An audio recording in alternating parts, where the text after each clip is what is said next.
ñañaykuna turaykuna qankunata invitarimikichis llapan sunquymanta mink'arimikichis llaqta masiykunata paisanuykunata Qamawara llaqtamanta Siusa llaqtamanta Uqururu llaqtamanta Umachurco Tirakanchi Chawaytiri Ampayco Tataki llapa llakichispa Lima llaqtapi kaqkunata kay iskay chunka qanchisniyuq nisqanchis septiembre killapaq kay killapaq local Guarocondoman chaypi huk runa hinalla tusuyamush yasunchis takiyamush yasunchis ñañachanchis Alicia de Akumayo huk watatawan hunt'ayunqa ñañaykuna turaykuna hinallataq ñañaykichis Verónica Qompi nuqaras qasqaykichis hina humildemente qankunata tusuyachimshasaykichis local Guarocondo nisqanchispi San Juan del Lurigancho. Vamos a repetir en español.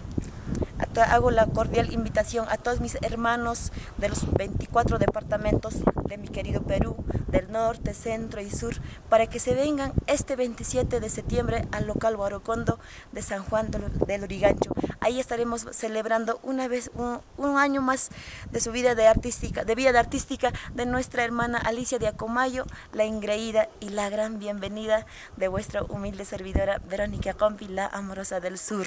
Claro que sí. Y agradezco al señor Eleazar Soria en especial, Eleazar Soria de la promotora AAA, a todos los señores promotores, también a todos mis hermanos comunicadores sociales de diferentes medios. Muchísimas gracias por ese gran apoyo, a toda la gente linda, a todo mi público maravilloso en general. Muchas gracias, les agradezco de todo corazón, mis hermanos, mis paisanos de Camawara. Un beso para ustedes y al señor Julián de la revista Full Ritmo, a todo el equipo, muchas gracias, estoy muy agradecida.